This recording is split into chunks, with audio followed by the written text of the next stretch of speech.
Olá, você está no canal Bendito e nós estamos no antepenúltimo capítulo da nossa série de 36 dias revivendo os altos e baixos no reino de Judá. E o nosso assunto de hoje é o reinado do pequeno Josias.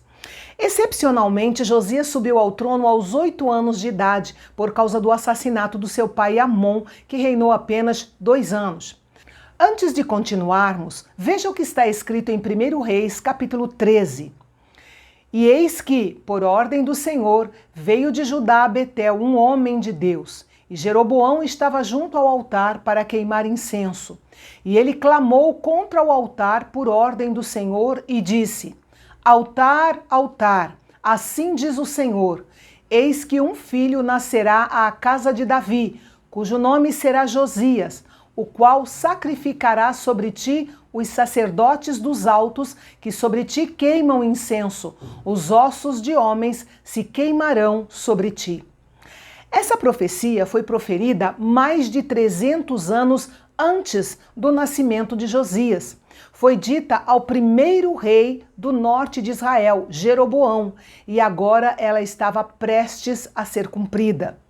Ao completar 16 anos, Josias começou a buscar ao Senhor de todo o coração. O termo buscar, em Crônicas, descreve o hábito de olhar para Deus em todas as situações e os resultados que essa atitude trazia. Aos 20 anos, ele começou a eliminar todo tipo de idolatria do reino de Judá. E suas reformas não apenas removeram coisas pecaminosas, mas também as pessoas pecadoras que promoviam e permitiam essas coisas pecaminosas. Afinal, se as pessoas pecadoras não fossem removidas, elas rapidamente trariam de volta as coisas pecaminosas. O rei Josias também eliminou a idolatria em várias cidades, de Simeão até Naftali, ou seja, do extremo sul ao extremo norte de Israel. Isso porque o reino do norte de Israel havia já sido conquistado pelo Império Assírio. A grande maioria tinha sido levada para o cativeiro na Assíria e a terra estava em processo de despovoamento, uma vez que os habitantes que restaram não ofereciam resistência. Por isso, Josias poderia estender suas reformas até lá também. Terminado o trabalho da purificação, o rei Josias voltou para Jerusalém. Após sua campanha enérgica para limpar a terra de Judá e de Israel da idolatria, o rei Josias, agora com 26 anos, deu ordem sobre o próximo projeto: restaurar o templo do Senhor, assim como havia feito seu bisavô, o rei Ezequias. Ele entendeu que o trabalho de reparo e reconstrução do templo precisava de organização e financiamento. Por isso, ele deu ao sumo sacerdote Hilquias a supervisão desse trabalho. E o resultado não poderia ser melhor. Todos trabalharam fielmente. O resultado foi maravilhoso. Uma curiosidade aqui é que o profeta Jeremias era filho do sumo sacerdote Hilquias. O profeta começou seu ministério durante o reinado de Josias. Um dia, enquanto se tirava o dinheiro que havia sido trazido à casa do Senhor, o sacerdote Hilquias encontrou o livro da lei do Senhor. A palavra de Deus vinha sendo muito negligenciada naqueles dias. Hilquias entregou o livro da lei ao escrivão Safã e Safã levou o livro diante do rei. Quando o rei ouviu a leitura da lei do Senhor, uma obra espiritual começou no seu coração. Não foi apenas a transmissão de informação. Ouvir a palavra de Deus teve um impacto de poder espiritual no coração do rei Josias. Sua primeira atitude foi rasgar suas roupas. Essa era uma expressão tradicional de horror e espanto. Da maneira mais forte possível, Josias mostrou sua dor por si mesmo e pela nação. Foi uma expressão de profunda convicção de pecado, operado pelo Espírito Santo, o que era uma coisa boa. Ao longo da história do povo de Deus, sempre que a palavra de Deus é recuperada e divulgada, acontece um avivamento espiritual.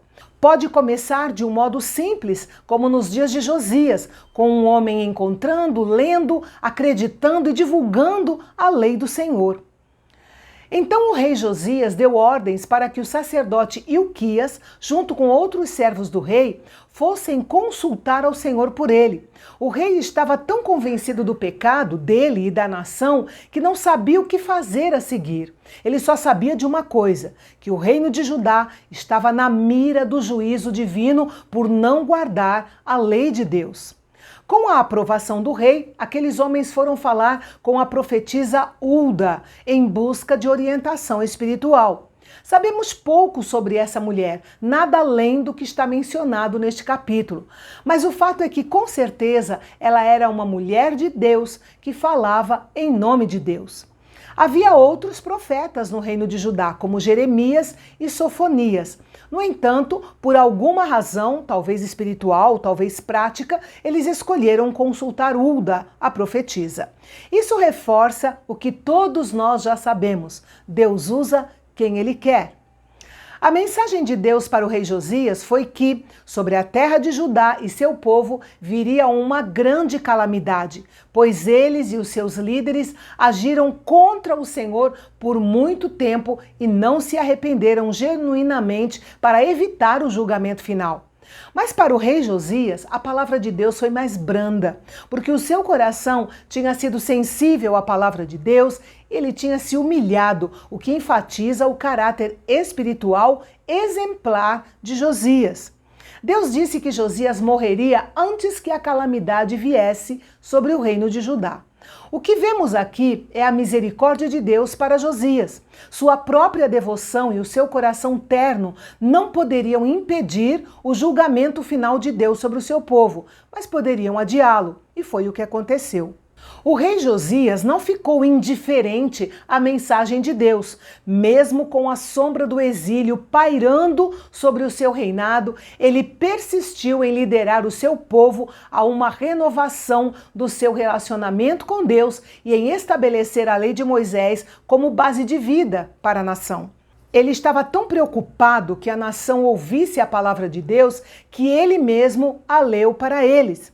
Depois o rei declarou publicamente seu compromisso de obedecer à palavra de Deus de todo o seu coração e de toda a sua alma. Todos os que estavam presentes concordaram com aquela aliança e também fizeram aliança com o Senhor. E assim, a iniciativa do rei Josias teve um efeito duradouro entre o povo de Judá. Eles permaneceram fiéis a Deus durante todo o seu reinado. E amanhã nós vamos participar de mais uma festa da Páscoa, desta vez promovida pelo rei Josias, unindo todo o povo de Judá e o que restou do povo do norte de Israel. Você não pode perder, aqui no Canal Bendito, o nosso canal de Fala Fácil.